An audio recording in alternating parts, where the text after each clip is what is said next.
ইদানিং কিন্তু একটু লক্ষ্য করলেই দেখা যাবে পেট ফাঁপা, বদহজম, গ্যাসের প্রবলেম এবং ওজন বৃদ্ধি। এই কয়েকটা সমস্যা কিন্তু কমবেশি সবারই আছে। তেমনই একটি সমস্যার সমাধান আছে এই ঘরোয়া পানিতে। ডিটক্স ওয়াটার যেটাকে আমরা বলে থাকি। আসুন আজকে তেমনই একটা রেসিপি শেয়ার করি আপনাদের সাথে।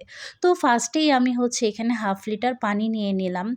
আর ইদানিং কিন্তু সবারই এই প্রবলেমটা ফেস করতে হচ্ছে। তো এই পানিটা কিন্তু ট্রাই করে দেখতে পারেন। তো ফার্স্টেই আমি ৩ থেকে ৪ টা আদার স্লাইস নিয়ে নিলাম। তারপর ১ চামচ মেথি, ১ চামচ কালো জিরা, ১ চামচ জিরা, তারপর ২ টুকরো দারুচিনি আর লং।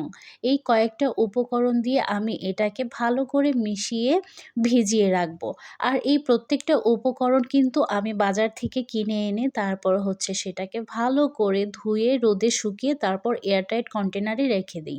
এভাবে করে আমি মাঝে মধ্যে খাই।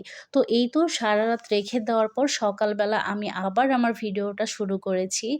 তো এই তো সারারাত ভিজিয়ে রাখার পরে কিন্তু পানির সাথে সব নির্যাসগুলো বের হয়ে সুন্দর একটি কালার চলে এসেছে। তো আমি সবকটা মেশানো উপকরণের পানি সহ আরকি চুলার একটা হাঁড়ি বসিয়ে সেখানে সম্পূর্ণ পানি ঢেলে দিলাম। এবার আমি এটাকে ৩ থেকে ৪ মিনিট ভালো করে জাল করে নিব।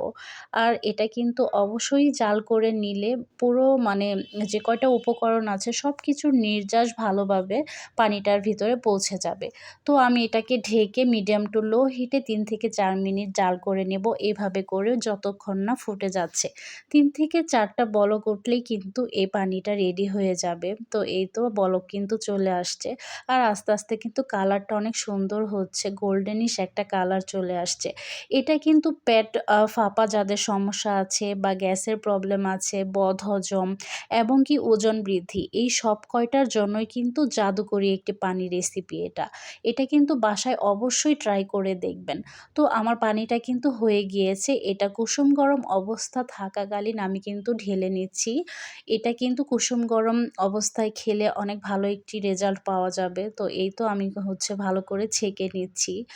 আর ছেঁকে নেওয়ার পরে যে সব কয়টা উপকরণ এই যে দেখতেই পাচ্ছেন রয়ে গিয়েছে সেটা কিন্তু আমি ফেলে দেব না। ওইটা আমি ভালো করে ব্লেন্ড করে আমি একটা হেয়ার প্যাক বানিয়ে ব্যবহার করব। এতে কিন্তু চুল পড়াও কমে যাবে। একসাথে কিন্তু ২ টি কাজ হয়ে যাচ্ছে।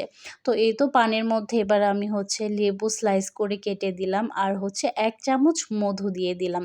মধুটা দিলে হবে কি আপনার খেতে ভালো লাগবে, সুন্দর একটি ফ্লেভার আসবে লেবুর কারণে আর মধুটা দেওয়ার কারণে পানির যে একটা তেতো ভাব সেটা চলে যাবে। তো এইভাবে করে কিন্তু বাসায় অবশ্যই ট্রাই করে দেখতে পারেন। এটা কিন্তু আমি রেগুলার খাওয়ার চেষ্টা করছি। আশা করছি আপনারাও